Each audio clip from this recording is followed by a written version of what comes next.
നല്ല ആവി പറക്കുന്ന പുട്ടും കടലക്കറിയും, ആഹാ, അത് വേറെ ലെവൽ തന്നെയാ. ഈ ഒരു കോമ്പിനേഷൻ ഇഷ്ടപ്പെടാത്ത മലയാളികൾ ഉണ്ടാവില്ല അല്ലേ?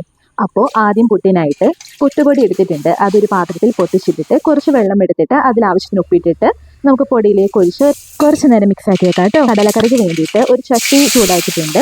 അതിലേക്ക് വെളിച്ചെണ്ണ ഒഴിച്ചിട്ട് ചൂടായി വരുമ്പോൾ കടുക് പൊട്ടിച്ചിട്ട് കറിവേപ്പില, സവാള, വെളുത്തുള്ളി, പച്ചമുളക് ഇട്ട് വഴറ്റി കൊടുക്കാം. ഇതിലേക്ക് മഞ്ഞൾപ്പൊടി, മല്ലിപ്പൊടി, മുളക് പൊടി, മസാലപ്പൊടി, പെരുംജീരകപ്പൊടി എന്നിവ ഇട്ടിട്ട് നന്നായി റോസ്റ്റ് ചെയ്തിട്ട് ആവശ്യത്തിന് ഉപ്പും കൂടി ഇട്ട് നന്നായിട്ട് വഴറ്റി കൊടുത്തിട്ട് വേവിച്ചു വെച്ച കടല കൂടി ഇട്ട് തിളച്ച് വരുമ്പോൾ കുറച്ച് കറിവേപ്പില കൂടി ഇട്ട് നമുക്കിത് ഇറക്കി വെക്കാം.